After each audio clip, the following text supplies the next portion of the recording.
All right, I'm really excited to have Dirk Padgett. I worked with him when he was a prosecutor in Bedford. He's going to talk about a lot of interesting things, to include his participation in the Gitmo trials that weren't, and all those different things. But more than anything, he was a prosecutor, one of the best prosecutors I've ever dealt with, especially when it came to drug cases. Has a lot of knowledge. Now he's running for Board of Supervisors. What we'll do is just have him talk a little bit about like where he's from, where he grew up. Just give us a little history of who you are and how you ended up in this chair that you're in. Okay. Well, one, thank you for bringing me here today. Enjoy talking to you. Oh, it's a long time. I haven't seen you in a while. I know. We won't talk about the last time we met. It's a different day. But anyway, go ahead. Well, originally from Roanoke City. Okay. My dad was a Bedford County farmer. So he had a farm in Bedford County. We lived in the city, Roanoke City. Okay. I went to Roanoke City schools, which set the pace for what I did the rest of my life. Okay. There was a policeman called Eddie Harmony. One day he described me as a thug with a law degree. So that set the pace. I remember Eddie. Yeah. But yeah, so you went to school there. Any brothers and sisters? I had three brothers, one sister. Okay. One brother still survives. One sister she's still alive. She's in South Carolina. Okay. Both my parents are deceased. Really, at some point in time, we moved out to Bedford County and spent the majority of my youth on a farm.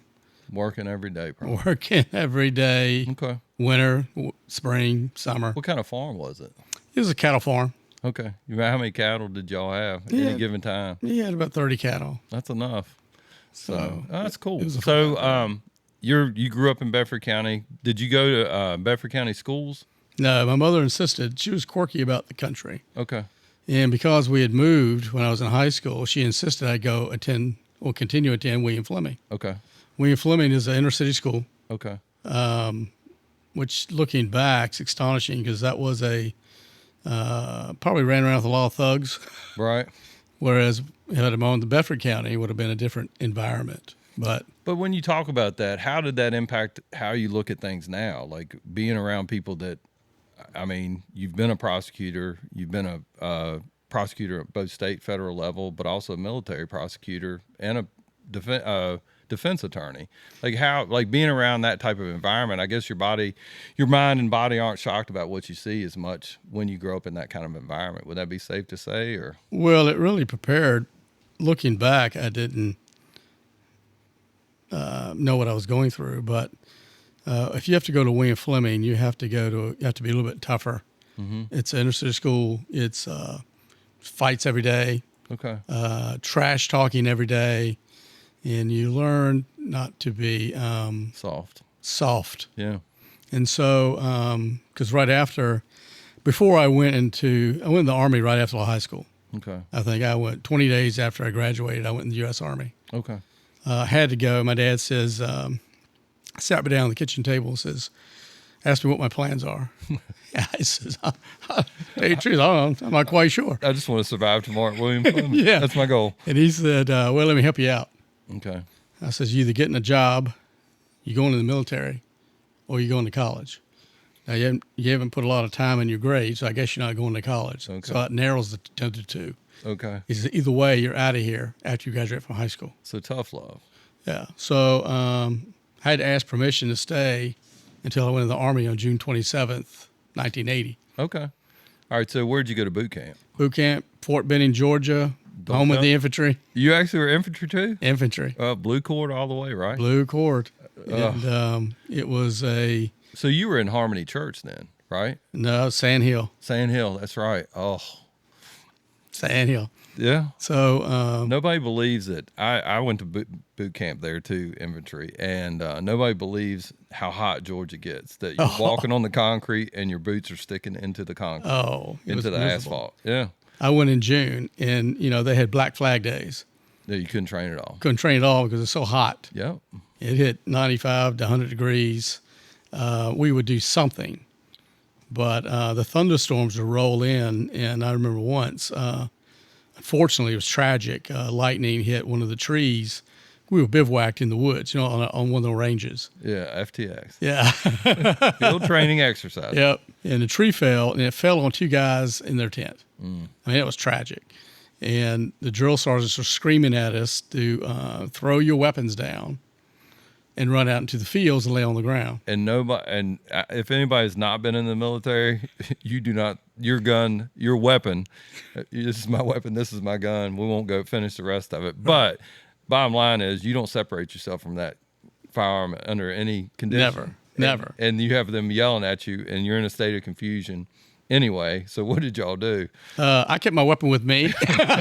Like, this is a trick. Yeah. And I went to lay down. And, it's so they train you.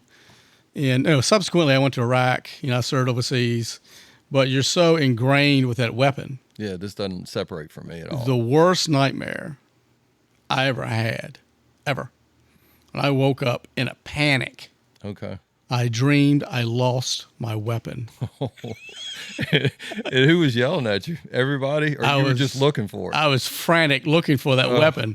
Yeah. And tearing things up. And I woke up. My wife looks at me and says, "You must have had a terrible dream." I went, "Oh, I did. I lost my weapon." She was like, "What? What? What are you talking about?" That is ignorant. I don't even know what you're talking about. So what? Yeah. So what? You got more than one. So, Yeah. Yeah. Like I said, I know basic training. When I finished, I took a train from Columbus back here to Lynchburg. And I just remember I woke up in like a state of panic. I was like, they're still screwing with me. There is a drill sergeant somewhere. He's going to pop out of the seat in front of me and like PT me or something like that. But it didn't happen. But so what unit were you with in Iraq? I was with the 360th Civil Affairs Unit. Okay. I was a Navy JAG officer. At that time, I'd switched service. Okay. All right. Well, let's back up a little bit. I jumped ahead of you, Yeah. which I do. But anyway, so you go to basic training. Where do you get it? What was your first assignment in the First assignment was 8th Infantry Division in Baumholder, Germany. Okay. Home of the infantry. Okay. And it was armored personnel carriers. Okay. And so... Are those the 118s? Is that what y'all were in or no? Yeah, M118. Okay. That's right. And stayed there for my first tour of duty in Germany, which was a fantastic place to be stationed. I bet it was because you could drink at that point, right? Oh, I'm 18. Yeah. But I mean, you're not in the U.S. where, I mean, that's what they used to tell us all the time is like you're old enough to die for your country, but not drink for your country. Well, you see, I'm an old man. When I was 18, I could drink. Okay. But they changed the law when I came out of the military. Because of you? Could have been. Yeah. Could be. Maybe.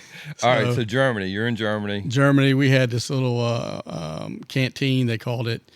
It was old German barracks, infantry barracks. They don't know how to make beer in Germany, do they? And so the beer was so strong. Okay. So strong. I got so used to drinking those KBs and other beers I had, cockbrowls. Those are the ones I remember, KBs. And when I got back finally to the States, I could drink a case of beer, no effect. Right. Tolerance was so high for alcohol. Because of their time. Because the German beer, which is so heavy alcohol. Right. You drink one, man, you're done. You're done. Yeah. So I could drink, 12 pack. I wonder how IPAs would compare, like those. No comparison. There's no comparison. No comparison. But it's closer than the water that the other beer companies have. Water with a little beer in it. I mean, the German beer was it looked like a Coca-Cola. Oh. It's that dark. Okay. And so when you get used to that, when I came home, I was wild. I got out of the Army. So when did you get out of the Army? Well, I left Germany and I went to the 101st Airborne Division. Okay. At Fort Campbell, Kentucky. And we did operations in Central America. Okay. During the time of... So you had deployments Yeah. even before you got out of the military. Right. Okay. So we went to Central America, and that was during the time they were training insurgents or whatever you want to call them. And the hot issue then was Nicaragua. Yes. And so... Iran-Contra. Yep. And we have vivid memories of those Black Hawk helicopters. We rode out to the west. We turned south. We turned east. Right. No clue where we're at. Right. And nap of the earth, they're right there. You're right over the top. Right over the top of the trees. And, you get the backwards facing seat ever on those Napa there? No. Oh, those are awful. No. Puke in your helmet. We were on the side. Oh, you got to lean out the side. And we could tell, and we were hauling it. Yeah, And so we got down, I'd say at least 12 feet above the water. And you could see porpoises, jumping. So it would have been cool, except you were on a Black Hawk. Yeah. And Let me ask you this: from being in the military, what's another name for a Black Hawk? Do you remember? The Crash Hawks. Oh, yeah. Remember they used to crash all the time. Nobody wanted to get on them for a while. Yeah. Everybody went from Hueys, and they're like, "I'm not getting on that Crash Hawk." So Well, you can always tell the turbine engine. You know, you can always tell the difference. I can tell the difference between a Huey and a Black Hawk just by the sound from a distance. right, And so we did Nap of the Earth. I just remember I'm looking. I'm like, where are we going to land? Are we going to repel? I'm not sure how we're going to get in this jungle. right. And far off, I see this little bald hill. I went, bingo. That's where. And then we got the guys screaming at us, prepare for a hot landing. So like- hot landing, for people that don't understand, that means you're taking fire more than likely. You may be taking fire. Right, okay. And so we are coming in hot. They go from travel formation into weather formation. They're going to get in, they're going to get out quick. Yeah, like a So they're yelling at us. get all your stuff and get ready to Lock and load. disembark quickly. Yeah, lock and load, disembark, get off, using a lot of profanity, get the you-know-what out of here. Yeah, And we land, we get out. the salty crew chief. I'm carrying the Get off my M60. bird. I'm carrying an M60 machine gun. How many? What was your loadout like that? Gosh, it's so long ago, I don't remember. But a ton of weight with all those extra. Oh, absolutely. You know, they always give the 60 to the smallest guy. Yeah, I hate that. Yeah. And so, I got a radio, so I can't say it was much. oh, that's even worse. Yeah, So, you got two assistants. You got one guy carrying your tripod. You got other guy carrying other ammunition. And I got my full load ammunition. So you get off. We form the perimeter off the top of that bald hill. The helicopter's waiting. We're waiting. We're waiting. Helicopters are gone. They hear them as they go away. Nothing. no hot. No hot, quiet, nothing. Okay. And we descended off the hill into the jungle. And if you've ever been in the jungles of Central America, I haven't, but I've heard it's not a lot of room to move. if that's not the ninth level of Hades, I don't know what is. Hot, sticky. It's hot, humidity. You got black palm, which is these spikes coming out of these trees. And one guy just fell. His hand went against the black palm, impaled it. Went through it right in his hand. In the jungle, you can get easy infection. Oh, because it's Which is a problem because we're supposed to be a little stealth here. yeah. We got to medevac him out. Yeah. So that's a problem. He had to go back to the hill. But he did within an hour getting there. Okay. I remember walking over an ant trail, an army of red ants. They cut a path through the jungle. And I stepped in them just to Get them. step step on the ants. Screw you, ant. And I continued walking down the trail. I looked down. They had crawled all over me. Yeah. They were moving their way up. And you're like, oh boy. And these boys don't play. No, they're biting. They're biting. They're about that. They're huge. So we had jungle fatigues, which was the old OD green jungle fatigues. Okay. Was cotton, like cotton the ripstop. Vietnam type Yeah, with the big pockets and everything. loved them. Yeah. And jungle boots, and it's the way they dressed back then. Of course, the uniform. You have different iterations of uniform since then. And we were out there for quite a while. And then we met up with the 5th Special Forces Group.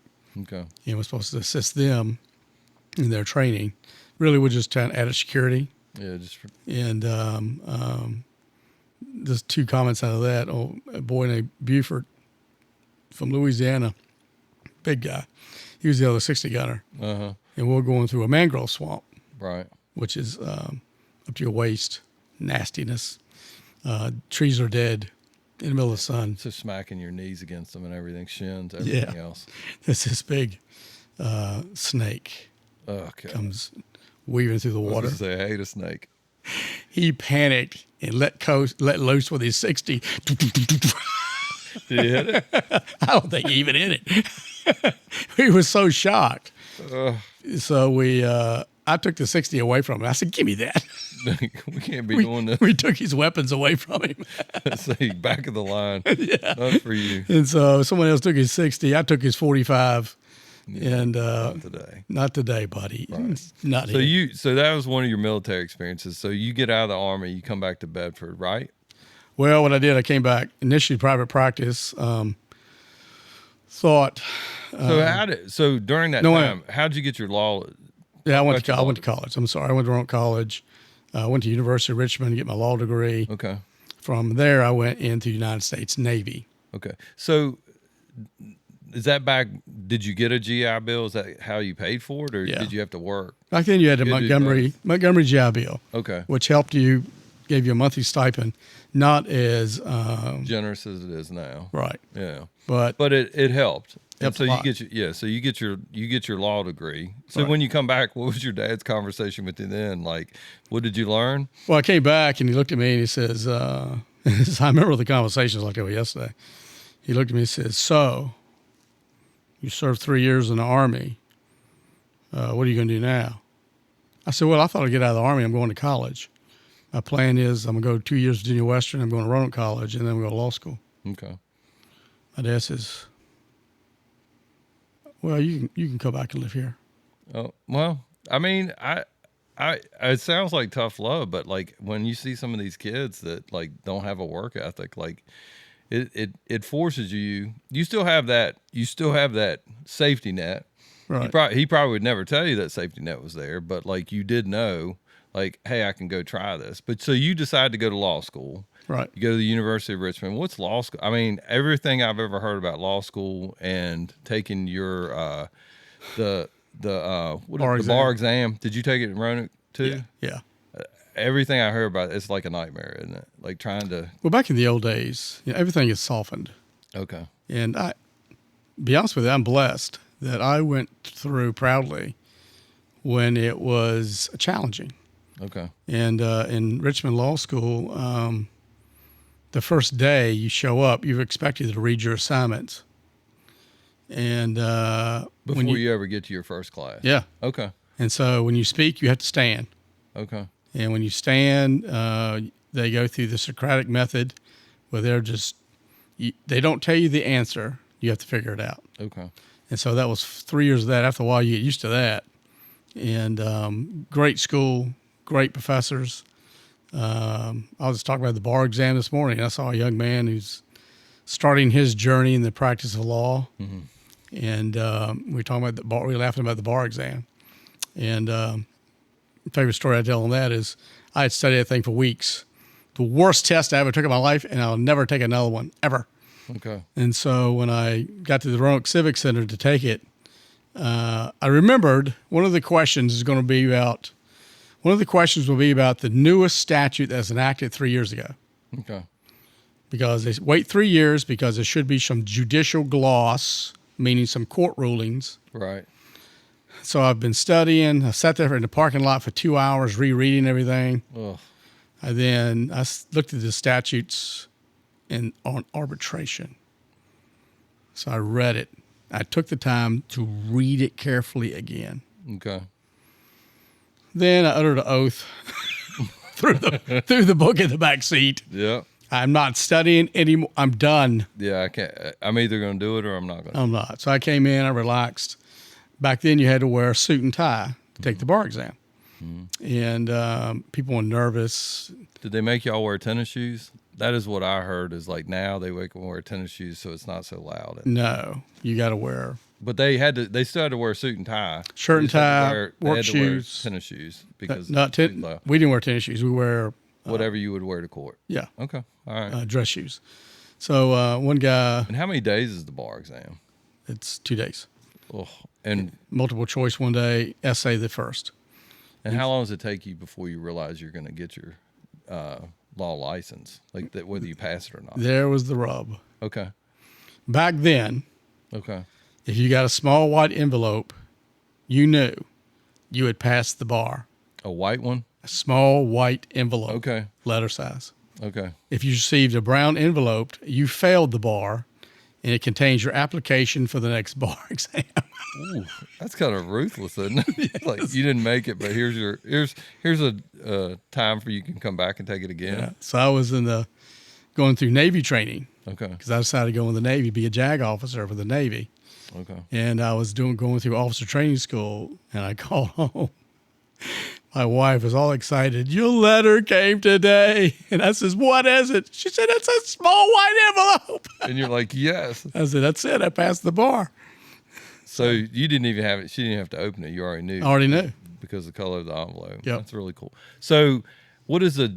Let's talk about your JAG career, like, because I feel like I really want to get into. I think people will hear like, well, I think I hear this. I think I've known this. Like, what was your experience as a JAG officer, and then ultimately what led you to Guantanamo Bay? Well, it started in the Navy 4 years. Okay. After that, I came to Bedford County as a prosecutor. Okay. My experience with Guantanamo Bay began after the war began. Okay. I had served 4 years in the Navy. I went into the reserves. Okay.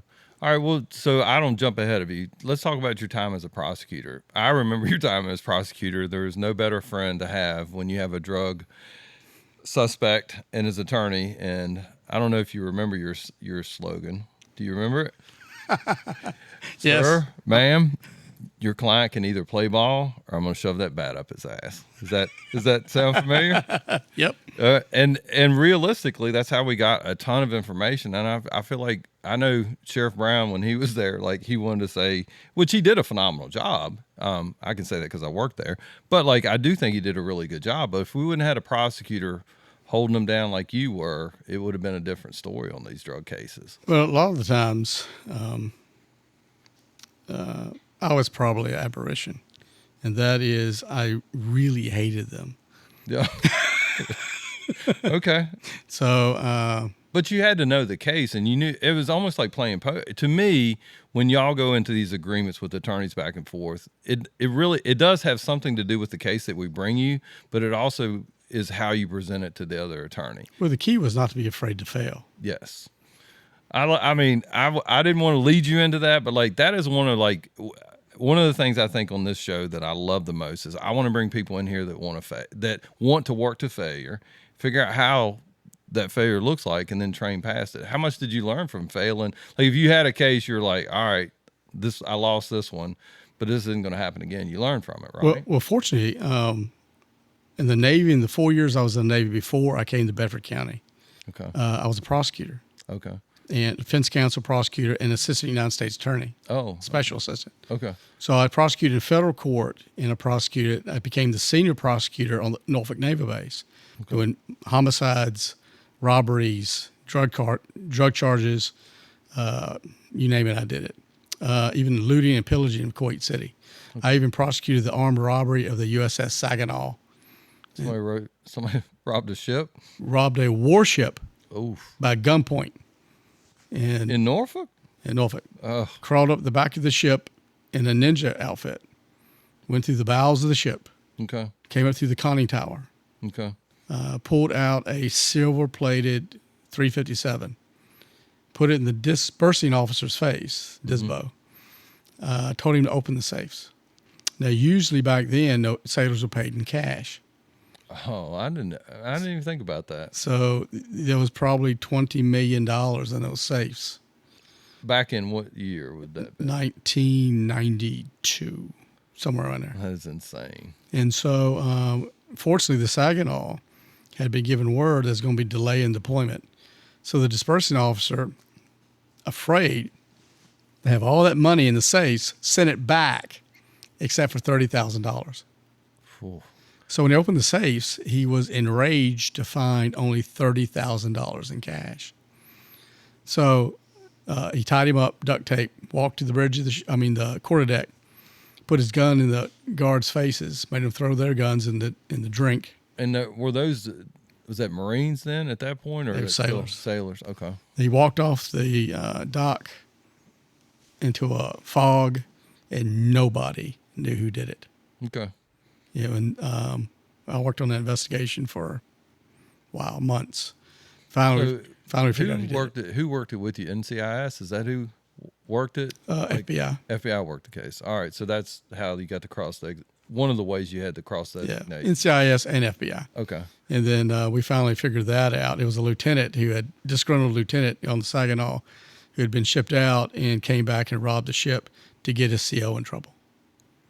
So it wasn't, it was about the money, but it really wasn't about the money. It was just a little bit of both. Yeah, a bit of both. So how did that tie back? I know we have a lot of technology to track stuff, but like it's just leg work. It's leg work. Okay. It's leg work and FBI. Okay. Talking to everybody on that ship, and a chief looked at one of the agents and says, "Hey, here's a name you need to look at." The Chiefs always know. The Chiefs know. And so that was a case I did with Jack Rakowski. He was a great guy. He was down there with me. And I did a pretty good job because we did a lot of drug cases. Okay. And so when I came to Bedford County, I had a healthy experience, which is a wonderful way for a lawyer to obtain litigation experience before you go out in the civilian world. Okay. And so when I came to Bedford County, I'd gone through the trials where you made the stupid mistakes, you know, and learn from. So you were seasoned. You were somewhat seasoned. Somewhat seasoned, but you knew what it felt like to fail, and you knew what you had to do to prevent that. But, you know, everything goes back because as a prosecutor in Bedford County, I remember going to William Fleming. Okay. And I didn't fall for that stuff. You know, telling me sad story. How you were raised. And give it to somebody else, buddy. Yeah. I don't want to hear it. And so we did have a good saying, you know, either play ball with us or shove the bat up your ass. Yeah. Yep. That's exactly right. So this is it. I had the best client in the world, the Commonwealth of Virginia, and she never complained about my services. About how ruthless I was with anybody. She was like, go get him. Go get him, boy. Yeah. And so it was like. So how many years were you a prosecutor in Bedford? I came there in 1995, I think. Any cases that you had in Bedford that like stood out in your mind? Yeah, it was the Sluter murder case. Okay. Did a lot of murder cases like everybody did. And the Sluter murder case, this lady in 1996 was shot in the head by her husband. But when law enforcement showed up, it was a suicide. I remember it was down towards the lake, wasn't it? Yeah. Okay. And Gary Faribault was the deputy who arrived on the scene. Okay. What didn't know is they didn't communicate with the EMTs. The EMTs showed up, and Roy Sluter looked at the EMTs and described it as a suicide. My wife shot herself in the head. A very flat effect. Okay. And Bobby Chumley, I still remember his name. Bobby Chumley's EMT. Okay. And he searched the floor for the gun. There was no gun. So he looked at each other and he says, we need to get out of here. And he says, where's the gun at? And Roy Sluter says, I know where the gun's at. So Bobby Chumley says, I think maybe we're going to get out of here, wait for law enforcement. Okay. Law enforcement shows up. They don't communicate. So they just come into a scene. So Gary Faribault comes in. There's the gun. Okay. Right next to the body with white speckles all over the body. And so Gary Faribault has an engineering degree from Virginia Tech. Okay. But for him, I don't know if I could have won that case, he, like an engineer, mathematically exact location of the body, the blood spatter, the gun, everything on that diagram. Okay. And I always suspected that it was not a suicide. But how many years did it take before he was actually tried for it? 7 years later. Okay. It was a cold case. Is that the one Babb worked? Did he? Gary Babb. Okay. Gary Babb worked that case, and He worked it out of y'all's office, right? no, he was still the at sheriff's office. He was sheriff's office. But he didn't. Okay. And so I went down with him in North Carolina. We were going to stake out, get a statement from Roy. Okay. And we had funny things happen when you're on I don't call it a stakeout because I never went on a stakeout like you guys do. I mean, it's sort of it's like an ambush stakeout. Yeah. So we wait for him to come back in the trailer park, and we watched this guy. We affectionately called him Earl. Okay. And you know who this guy was? He had bib overalls, one strap undone. You gotta keep that. But you're having like flashbacks to being back on the farm. Like, where's your cow, huh? And so he's looking at his house. He's got this Ford Pinto. Okay. And we're bored. So we're watching this guy working on his Ford Pinto. Okay. With the bib overalls. Yeah, me and Gary Babb. And so this guy, he looks at us. He's looking at us. He's looking at us. He's looking at us. And you can tell it's a law enforcement vehicle. Yeah. And so he's working on his One Pinto. of those undercover cars that have lights in the back. That's not really undercover. No. And so he pushes on his brake pedal, gets out, runs around the back to see if the light came on. You're like, that might be our guy. All you could see, you couldn't hear us because we're in a car with air conditioning. Yeah. All you could see was two men, their heads going up and down, laughing hysterically. It's like, the damn things don't work. So finally, he comes out with a mirror. and he sets it to the rear of the vehicle. And then starts. So, and looking back there, putting on the brake pedal to see if it worked. Oh my God! Some of the silly memories you remember working on a case. So But anyway, you finally get a statement or no? no, he never said anything. So I put it together with all forensic evidence, Okay. and that is, I had the pathologist, I had a firearm expert. What was noticeable was this: there was a white chalky substance on the trigger of the weapon. Okay. There was white substance all over the body. One day I looked at Tim Hayden. He was an investigator at that time. I said, I want to go to the crime scene and I got to figure this out. So I went to the crime scene. The owners graciously let us in there, and I went to the bedroom. The bed was in the same position because it was a small house on the lake. Mm-hmm. And I went in there and I said, Tim, close the door. I'm going to stay here by myself for a little while. He said, what? I said, I just need to think about it. Okay. So what I figured out was, if you look at the position of the body and the way the was laying, I finally figured out she wasn't standing at all. She's kneeling. No, she was sitting. Okay. Because you know how you sit with your legs, brace yourself when you're sitting. Mm-hmm. And part of her right hand was blown out. This part, the meaty part. Mm-hmm. Well, she had put it up here. A defense wound. A defense wound to protect her from being shot. And that's why the blood spatter was only 18 inches above the ground, because she was so low to the ground to begin with. Oh. And so I figured that. I got out and I went, I got you, boy. Yeah. I said, there's only one less component. Where did the white speckles come from on her body? Okay. So then I figured that out. What was that? That was the artificial ceiling tiles. Oh, so like those hanging ceilings. You know, the false ceilings? Yeah. It's made of that white chalky substance. Mm-hmm. What he had done is, like I told you, the gun was found when Faribault got there. He threw the gun back into the room. The gun hit the ceiling and came down to the body, and the white speckles came from the ceiling tiles that came down on the body. That is awesome. So I confiscated that ceiling tile. So it was still like that when you got there? Yeah, I looked up and I said, there it was. How many years later was that? 7 years. 7 years later, you look up and there's still a gun There's a from dent homicide. from that homicide.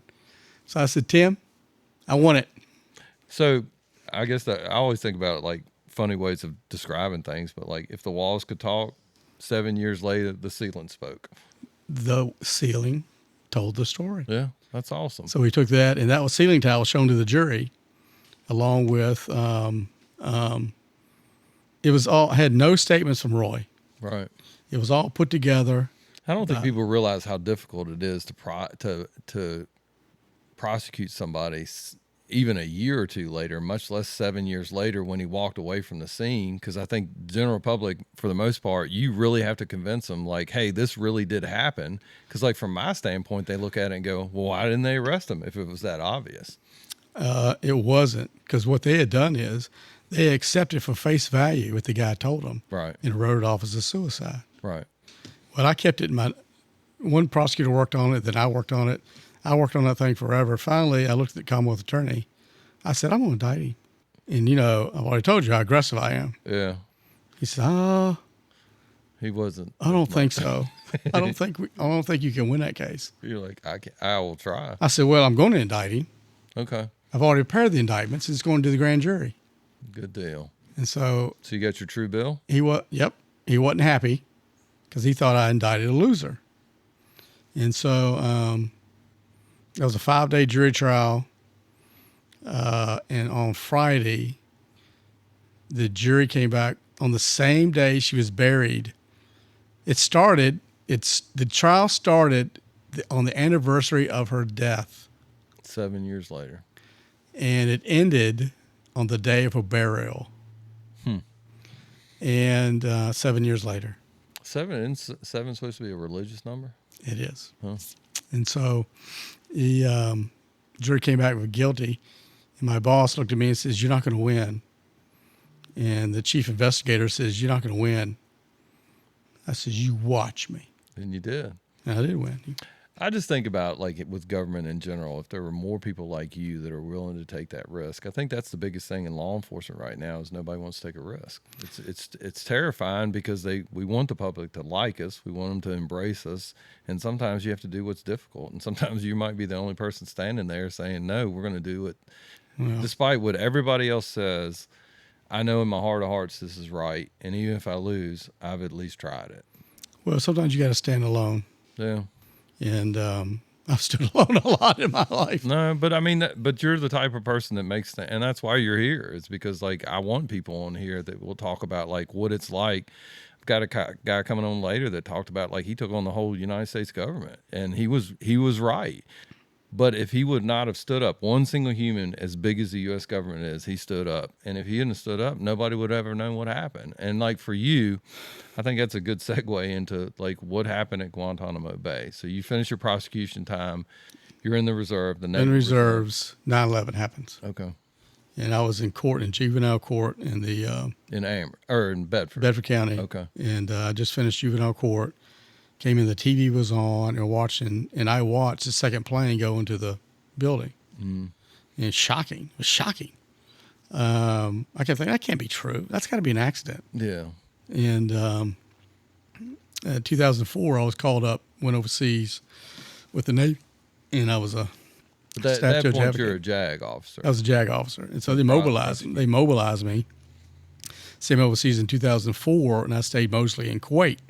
So just real quick, what does a JAG officer look like in a deployment area? What is that? What exactly is your responsibilities over there? Most of the time, you're looking at somebody who's the legal officer for the command. Okay. And you're going through rules of engagement Okay. about when you can shoot, when you can't shoot, escalation of force.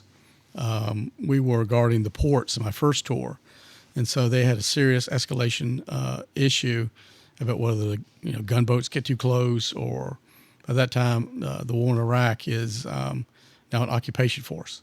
Okay. And so now you worry about insurgents. And Ashwaba in Kuwait was the only deep water port in the North Arabian Gulf, the NAG. Okay. And so our job was to guard it, and I'm the SGA. I work with the Kuwaiti authorities. It's kind of cool. I went to the Kuwaiti embassy all the time. They don't have any money in Kuwait, do they? Oh my God. The goal of your life Okay. should become a Kuwaiti citizen. Okay. So tell us what a Kuwaiti citizen does. You don't have to work. Okay. The government pays for your house. They'll build you a new house. Okay. If you get tired of your car, you park the car on the side of the road and go pick out a new one. People don't believe that. I know they don't, because I went to Dubai and it's the same way. Like the only people working are people that don't live there. Yeah.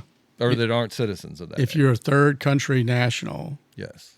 you're there and you are, I don't call them slave labor, but you're the peasants. Yes. The peasants, the modern day not peasants. the peasants. You're the one who washing the cars. You're the one who serving McDonald's. You're the one doing all this. I mean, you had people from the Philippines working in Kuwait. Mm-hmm. And so, So you're liaison in between them Yeah. and the United States Navy. Is yeah, that correct? so we did that, and I thought I'm done. I've done my service. Mm-hmm. And then I go I mean, back. at that point, you've had what 2 or 3 deployments between the Army and that, Yeah, but at least. that was the one for, overseas. Come home. I'm back to Bedford County. I've done my duty. Right. I'm good. Yeah. Then they call me back up. This time, I am assigned to a U.S. Army unit, the 360th Civil Affairs Unit, Oof. which has taken a beating during the war. Were they? They weren't the prison people, were they? No. Okay. These guys working with the Iraqis to rebuild their economy. The law enforcement, the fire So department. the Bremer type thing, the Yeah. Bremer type Yeah. from the military side. And so the American military is brilliant. We disbanded the Army, we disbanded the police, and we sent them all home with AK-47s. We did it in Afghanistan too. We trained the Afghan National Army. We border police and everything else. And the only thing that made any difference for the government is, hey, we hit our magic number of people. We don't have any way to pay him. We have a tribal chief that's doing everything for us, and he's not paying his people. And then there you go. Like, why do we have a problem? Same thing. Yep, it is. And so that tour of duty was a little more exciting, a little more bloody. And so I was assigned to Army units, and I was stationed originally at Camp Slater in Baghdad. I traveled throughout Iraq. Did y'all usually do heavy motorcades, or did y'all fly, or a combination? Combination. I'd go out with a MIT team. What's a MIT team? Military Transition Team. Oh, They're like company-sized element of Marines or Army unit, and they are out in, we call it Indian country. Yeah, so and that's we had a guy the other day that was on that was in Afghanistan, and I always think it's humorous, but not really, especially with the number of people that we lost. But like the military doctrine is not that much different than when we were playing cowboys and Indians. You know, you'd have a fort. You had a fortified area. You went through Indian country. Yep. That's where you got hit, or Yep. if they massed and would come after the fort. But we're doing the same thing. So you go out with these teams, and For these teams, my job was to work with the local leaders, okay, you know, to reestablish law and order. And sometimes it was hot. You had snipers. I mean, hot. I don't mean hot weather.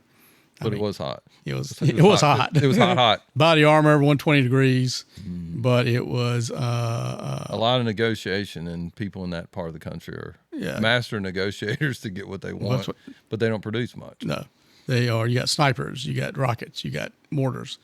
I went out with small teams. There's only one MOS in the Army that got more casualties than the infantry, and that's civil affairs. Yeah, because they're going out there like negotiating, and you don't know what you're dealing with. We spent out there a large amount of times out there with the Iraqis. And so sometimes I had to get the militia units to stop shooting at each other, which was a task in itself.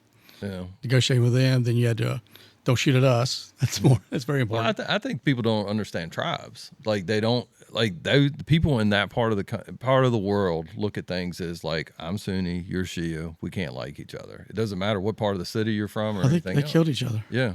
And they would we did it. American Army sometimes, I don't understand what's going on. You know, we would raid a mosque and take their weapons thinking it's against Americans. No, it's for self-defense.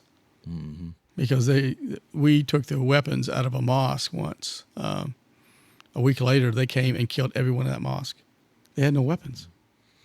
So And it's just hard. I think it's just like a blender over there because you don't know who's friendly, and I think a lot of times it depends on who wants what at that point in the day. my philosophy was there was no friendlies. Yeah, including the people you were with. Here's the people All right, so walking beside me. Guantanamo Bay. Tell us about. So you get When that. I got back, get back. Before I'm even back from Iraq, I'm notified for the Navy, you are going to be, you have been selected for active duty status because I'm a reservist called back active duty. Right. And So now, the inactive reserve portion of your reserve. yeah, I was a drilling reservist. Okay. They call me back. Now I'm active duty. I'm mobilized over a year. I'm in Iraq. I come back. I've already been notified. You're going to be activated to full-time active duty status. What? What does that mean? He says, no, you're coming back as a regular Navy officer, and you're going to be a prosecutor in the Office of Military Commissions. I'm like, you could always get out of a deployment, and that's what they call a deployment. It's not really a deployment. But I thought, how many times in your life do you prosecute people for war crimes? So, So at that point, did you know what it was exactly, or just you hadn't got read in on it yet? just the scuttlebutt. Okay. The mission. I knew the mission, and when I showed up, prosecutors were flooding in. They were really ramping up the military commissions. Okay. So at one point, they had 55 prosecutors, and eventually, I became one of the team chiefs. So what the purpose of this? Just kind of discuss what was the purpose. I mean, I know we have younger people that don't even know what Guantanamo Bay is, but Yeah, what was the purpose of this? So these people have been held as enemy combatants for a period of time. from Afghanistan and all over the world. Okay. We needed an internment facility. They were sent to the camps that were created at Guantanamo Bay, Cuba. It's not U.S. soil. Therefore, we're not going to try them in U.S. courts. Okay. We're going to try them by military commission. And so the military commission, a lot of that's more along the lines of like legal, how they were. It's the military prosecuted. trials. Okay. And that is like Lincoln. The people who killed Abraham Lincoln Okay. were prosecuted by military commission, not by trials. Okay. And I think if I'm understanding it right, one of the biggest concerns I think the general public had and other people, or at least that's what they fed, is they don't want to give these people a voice in our court system to spew their terrorist views. Well, this was the problem. Okay. And Ali Soufan, who wrote a book, I guess that's a shout out for him, Black Flags. That's right. Okay. All right. He relays the story to me personally where it all began with what we're going to do with these people. This was the early invasion, October of 2001 in Afghanistan. Right. They are now seizing Al-Qaeda's operatives who are basically running like rats because we're annihilating them. And a lot of them fled south into Pakistan. And a lot were captured. And Ali Soufan relayed the story to me that he's with the FBI. And his idea is we're going to bring these people to New York and they're going to be prosecuted. And here came the CIA. He says, "Oh no, you're not." And that is just tradecraft. They don't want their methods or anything else to get out. Well, at this point they wanted the intel. This is way before that. They just wanted the intel. So they didn't want to like relocate these people and not have an opportunity to interview them. They did not want them to lawyer up. They want them to take them. And so they got C-130s landing before the FBI did. And that's why they went to Guantanamo Bay. All right. So they landed their C-130s. They loaded up the Al-Qaeda operatives, those and other suspects, Afghans, whatever they found. And some of them were sent directly to Guantanamo Bay. At that point, it was the old internment camps that they had used before. X-ray was the camp. And they put them in the old camp. But quickly after that, they established new camps on the other side of the bay. And that's where they started to stay. And they started to fill up to keep them from American courts. Now, the decision was made early on how they're going to be interrogated. And the first target was Abu Zubaydah, who Ali gave a full statement to Ali Soufan, the FBI agent. You remember at that time, there's not many people in the FBI who spoke Arabic. And so Ali Soufan gave a full confession. He said, "Look, I'm telling you, I'm not Al-Qaeda. I supply Al-Qaeda." But that was differentiating it. Yeah. But, which is suspicious. Yeah. But, to say the least. But the CIA stepped in with their new enhanced interrogation program. We'll take it from here. We got this. I hear something I like. I need more. And so detainees started to disappear. And they went to black sites. And I'm not at liberty to tell you where they're at, but I don't want to know. And so a lot of them, that happened in 2001. And by 2003, 2006, they start to pop up at Guantanamo Bay. Well, here lies the problem. They've gone through enhanced interrogation techniques, which is waterboarding, other projects. I don't even know if I can allow it. You don't have to go into it. That's the one commonly known. Yeah. There are other programs, which we're not going to talk about. Right. And as a prosecutor for many years, now how am I going to get those statements and evidence? There's no legal basis. Yeah. So they sit down clean teams from the FBI to try to read them their rights and now get the same statement from them. Which is a lot different. Which is, well, we've already done this to them. Maybe it's tainted anyway, no matter what we do. Right. Because if they don't talk to us, maybe there's a threat. So really, how clean is that? Yeah, it's not clean at all. But we were really gearing up to go, and I became one of the team chiefs. I was a senior team chief, actually, and because I was the only one really with prosecution experience. And so I had about 12 attorneys under my command. I don't know, about 13 staff. So I think about like different case files that we have. Like, what does an average case file look like? This was the problem in the military. This was the problem with the commissions. When a detainee was caught and questioned, that several people may participate in the interviews. You know how you work with FBI, DEA, other ROIs, reports of investigation. Yeah. Now, how many people make a report? Depends on. I mean, if there's two of us in there, one of us is making the report. Well, see, in our world, in the government, every agency makes their own report.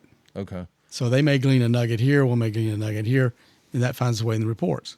So you may get 5 reports for the same for the same detainee. Okay. So what we had to do is search every agency to give us their prosecutor reports. to get that, and it probably wasn't. Some of them were less than cooperative. I would. Yeah, and some of the well, I'll get to that in a minute. Okay. My little boys at the agency, and so we would cross pollinate. You know, the State Department may send FBI report they got, so we're asking for all the reports. A lot of duplication. Okay. So, like one file was Sawa. That guy came to Guantanamo Bay. He was 185 pounds. Within 4 years, he weighed 400 pounds because he talked. And his only condition for talking was, I want cheeseburgers. So, literally. So, is that another interrogation method? It came for him. Feed the hamburger? Yeah. And so, if you brought him cheeseburgers, he'd talk. And so, consequently, some people, one doctor called that a level of abuse that we just kept feeding him to get information from him. Wow. He got so fat, he didn't have any clothes. He wore a sheet. Okay. So these techniques, we were going through these, and these information would come on Sawa. I must have got 300,000 documents. Okay. We had to use a complex concordance program to shift through the programs, shift the reports, identify reports, eliminate the duplicates, and it really come down to 3,000 documents. But that's a lot to get in on a case. It's a ton. I mean, when you think about 3,000 pages, I mean, how many binders is that? Yeah, Tariq Sawa was a Egyptian. He had traveled from Bosnia. Mm-hmm. And where did he come out of, or you don't know, or you can't say? It's good. Yes. The answer is yes. And so he was caught in Afghanistan. Okay. He was a bomb maker. He was a trainer. Okay. To teach Al Qaeda how to make bombs. Be more effective. Yeah, and so they came in him. Duplicate their efforts that they were already doing in Iraq. Right. They had a training camp in Afghanistan, and so when he was captured, they took him to Guantanamo Bay. He immediately started to cooperate, and they brought in the components and they asked him to make a trigger or triggering mechanism for a bomb. He did it in less than 10 minutes. And I had it on my shelf in my office, and every day at 3 p.m., thing went. No way. You're like, these dudes are pretty good. And they use Casio watches. Okay. And I always say Casio watches endorsed by Al Qaeda. It's just so accurate. By the minute. Yeah. You know when to be off the X, right? Yep. And they use Casio watches. And so I prepared prosecution for him, but we didn't prosecute him for a while because he was he's a cooperator. Yeah. The other one was ISN 54, which was Al-Kosi. These are all kunyas. Okay. What does that mean? Kunya is a name, nom de guerre. It's a war name. Okay. And it's not his real name, but he went by Al-Kosi. Okay. ISN number 54. Okay. He was Osama bin Laden's treasurer. Okay. He kept the money. So he knew where all the bodies were. Yeah. And all the money to get the bodies. So they didn't know how to do it. Those prosecutors didn't know how to do plea agreements. Okay. A lot of them, quite frankly, Yeah. were rookies. Yeah. Well, I mean, Not really. That's why you got drafted. Yeah. Not really seasoned professionals. Right. So I drafted the first template for those who obtained guilty pleas. Okay. Everything came from me. Okay. That was my template they used later. Okay. And that you're talking about a template that they would do for a plea deal. For a plea deal. To get those people in and out. Yeah. And So so you're the one that's responsible for getting the numbers so low in Guantanamo Bay. yeah. So we had. Did they name a building after you over there? Well, they took a plea. Okay. And I went to see Al-Kosi. Part of it, he had to cooperate with us. So substantial assistance. Yeah. In local. Correct. Yeah. This is the interesting story, if you don't mind me telling you. Oh, I love telling. I love stories. So I went down to Guantanamo Bay, and we flew in. We always fly part of Cuba to land on the west side. Then we got to go to the east side by a ferry. Beautiful water. Shark infested. It's shark infested, but you got to be a little on your toes. Yeah. But it's beautiful. We go fishing, great fishing. And, the rest of it's communist Cuba. Mm-hmm. And not much there. Had a McDonald's. Not much there. But they had the best curry that I've ever tasted in my life. If I could go back there, I'm going to that place to get my curry. Was it orange or was it red curry or what curry was It it? was orange. Oh, yeah. It was good stuff. Good stuff. So went to the camps, and I had this is American, how Americans think, and it's infuriating. And I don't mean anything bad about. I don't mean to be sexist. But this is the reality of it. These guys are Islamic fundamentalists. They do not talk to, nor will they look at a woman. Women are evil to them. They serve one purpose. Yes. And that's to reproduce. Yes. I mean, anybody that says any different has not spent any time over there. Right. It's fundamental Islam. So I was in my uniform, and you have FBI agents, and they picked a woman FBI agent to do the interrogation and a woman to be the translator. And I said, what are you thinking? How much you think you're going to get out of this guy? So this was for the interview you were going to do for his substantial assistance. Yeah, the debrief. Mm-hmm. Right. And so I complained to the FBI. I said, what are you doing? He said, this is America. We go by our rules. I said, well, good luck. So I said, I'm gonna sit back and let you watch your magic. Now, you know me. I've always been slightly sarcastic. I think that's called a smart ass, but yes. And so I'm in my military uniform, fatigues. Okay. Navy fatigues. And there was a Marine sergeant there, a lot of FBI, and our friends from the agency. Mm-hmm. Making sure you don't. Make sure we don't get too far. And he's just monitoring things, and his name will be unsaid. And so I just happened to come in late because I wanted to get me a Diet Mountain Dew. You got to have priorities. Well, I mean, was that before or after the curry? No, that was after the curry. Okay. So I got to go get Diet Mountain Dew. I just happened to come in late. And the chair that was left just happened to be right across from Alcosi. Mm-hmm. And the sergeant, being a Marine sergeant, I'm an 05 Navy commander. He's going to snap to attention. I'm a senior officer. He's going to show you the respect when you enter the room. Yeah. So he pulled the chair back for me so I could sit down. I said, thank you, Sergeant. And I sat down and I went, okay, let's get going. And so for the next 3 days, I sat there, nothing, listening to these guys trying to interrogate Alcosi. Mm-hmm. Nom. Ask a question. Nom. Ask a question. Nom, which means yes. Mm-hmm. But he wouldn't elaborate on anything. He would not look at the FBI agent, would not look at the interpreter.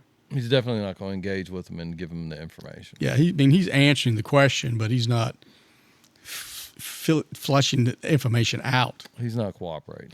Now, during this time, if anybody knows me, they know I'm a cookie monster. I love cookies. Okay. Now, Alcosi was diabetic, and a plate of cookies was placed in front of him with bottles of water. And through the 8-hour interrogations each day, I kept looking at that plate of cookies. He refused to eat them. I got tired of it. So I reached over and I took a cookie. Mm-hmm. I started eating a cookie. Now I'm looking, that's a pretty good cookie. I want another. So I got another cookie. Do you remember what kind it was? It was just those crazy little cookies with little speckles on top.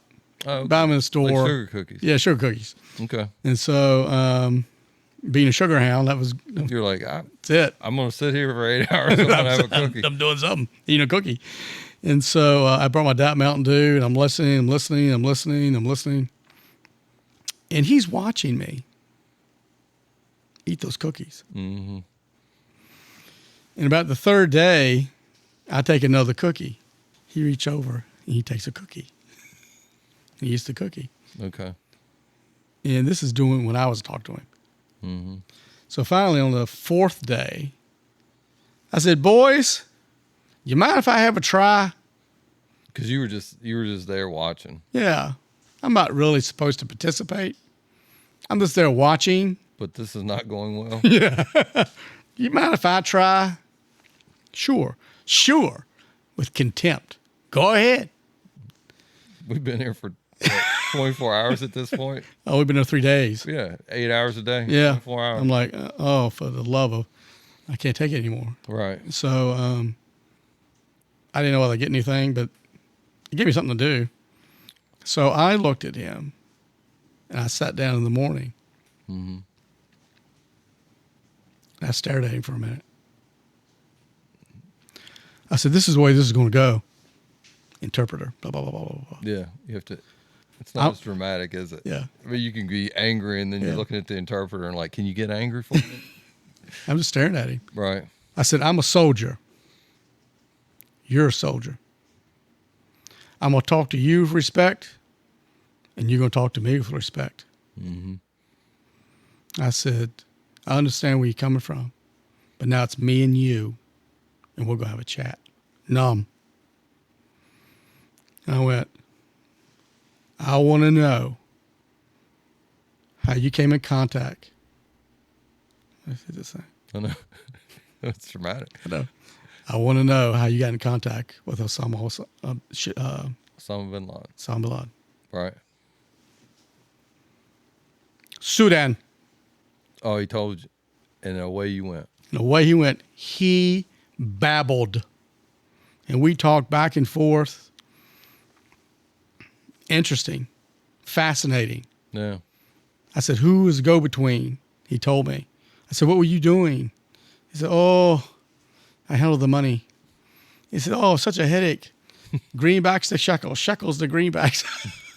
I thought, just like he exploded. diarrhea of the mouth. Diarrhea of the mouth. Me and him talked for 8 hours. FBI was beside themselves. This was our best person we had. We had the best interrogator and this Navy commander and him. This angry dude, this angry prosecutor just hammered it. This smart Alec came in here. We talked for hours. Mm-hmm. And then we got into subjects. "I want to ask you something." I started asking about another country. And then everybody like, Wait a minute. "What?" I thought they were our friends. I said, "I want to talk about this. I want to talk about that." And then the agency perked up. And then we got into depth about some things. Yeah. So Yeah. So we're running short. So I do want to talk about your Board of Supervisors thing. Talk real quick about like how many different security clearances you had to get just to get in that room that day. Took a year to do it. You got to have 5 top secret clearances. Okay. One with the CIA, one with the Department of Justice, Department of Defense, State, NSA, and State Department. Mm-hmm. And so that's a white elephant. Nobody has that many top secret clearances. And after that, they make you very nervous. When I left the military commissions, Yeah. I asked them, me being the Smart ass that you are. smart. I says, "So, boys, I've been access to a lot of information. I've seen a lot of underbelly." I says, Am I safe to return to my home? I was joking around with a guy who's reading me out. Yeah. He says, "I assure you, we'll be watching you the rest of your life." Well, thank you. And I went, and I thought he was joking. Wait a minute, I want to move. And he says, "I'm completely serious." Okay. He says, "We're going to monitor what you do and what you say." I don't doubt it. And he says, "You have seen things and gone places." Most people should not be. Yeah, like the Men in Black. Yeah. That's why I used to see the Men in Black. Did they have a wand and they flashed it at you? Yeah, they should have. Yeah. They said, "Don't talk about it." So, real quick, last 5 minutes. What I want to talk about is you have this extremely interesting service record. I mean, just phenomenal service record. Done a lot of things people haven't seen. How is that going to help you? I understand you're running for Board of Supervisors in Botetourt County. Right. How does all that experience translate back to a local level? I think one of the coolest things about what's going on now, particularly in D.C. with Donald Trump, all the things about making the federal government more accountable. And one of the things that he has said, I've seen members of his staff. I think the guy that ran for president that is now running for Ohio governor, Tommy Tuberville, is now running for governor in Alabama. It's getting back to a local level, which is where you are at right now after all this amazing international and national service. How does that interpret back, and how does that interpret for you as a Board of Supervisors candidate in Botetourt County? Because it's obvious you still want to serve. Yeah. So talk a little bit about what you want to do. Be honest with you, I was content with private practice. Okay. And my wife looked at me and says, "You need to run for Board of Supervisors." And I says, "Why? Why should I do that again? I've done my service. I've served my country." Absolutely have. And she said, "I cannot believe a man who has always rallied around the flag will not do it today." They know how to hit you, don't I went, "Oh, that was too low." you? You hit me, girl. Yeah. All right. Taxes are out of control. You know, in 4 years, they've gone from $62 million budget with a population of 32,000 people in that county to now it's over $100 million budget. Okay. The sheriff's office is understaffed, underpaid, the worst paid in the area. The parks look like the slums. Okay. The schools are falling apart. But the developments look good, right? Yeah, the developers really are running the county. Okay. Local business guys are being snuffed out. And they're overregulated. They can't grow their own businesses. Okay. The emphasis is on developers. And Daleville, which is my district, has grown. I tell people it's 10 pounds of crap in a 5-pound bag. And the difference is Daleville has water. And so they have rapidly expanded. The traffic has rapidly expanded. People are angry, one, about the taxes, and two, about the overdevelopment. And I'm angry too. You know, Botetourt's a beautiful county. It's a beautiful county. And some of the, I mean, you go further towards, what is it? It's not, you go through Fincastle. What is on the far? Eagle Rock. Buchanan, Eagle Rock. It's a beautiful part. Beautiful county. And what they want to do is develop all the way up to Fincastle, businesses, subdivisions. You're taking away what Botetourt is. The rural county with a And little feel. I mean, there's places you can develop in Botetourt County. I'm not anti-development. There are places you can develop, Route 11, other places you can develop in Botetourt County and help the county out. But when you're pouring everything into one area, the problem in Daleville is there's one way to get out. Yeah. It's 220 under the interstate. Mm-hmm. Now you got other side roads, but they're not readily accessible. So the traffic is I gone bet the bad. traffic is It's bad terrible. downtown Roanoke at this point. It's terrible, and it's getting worse. They're building new subdivisions, new businesses. You got other places in the county to develop. Why only Daleville? I know why, because it's the water. Okay. But the developers are getting free reign, getting what they want to do. And my wife, who knows I'm a little sassy boy, and I'm not a get along kind of guy. It's Right or wrong. It's right or wrong, and this is right.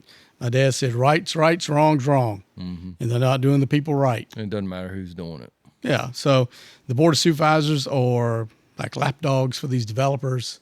And So you have a primary coming up on the June 17th. okay, and who? Encourage everybody to vote.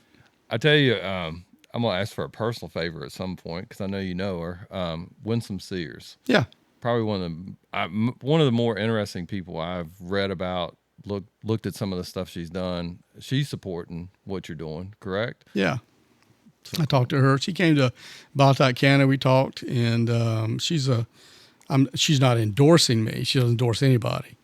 But Because it's a Republican primary, right. correct? She's not going to pick out Republicans. But she thinks like you think. Oh yeah, because you have a county administrator who makes $292,000 a year.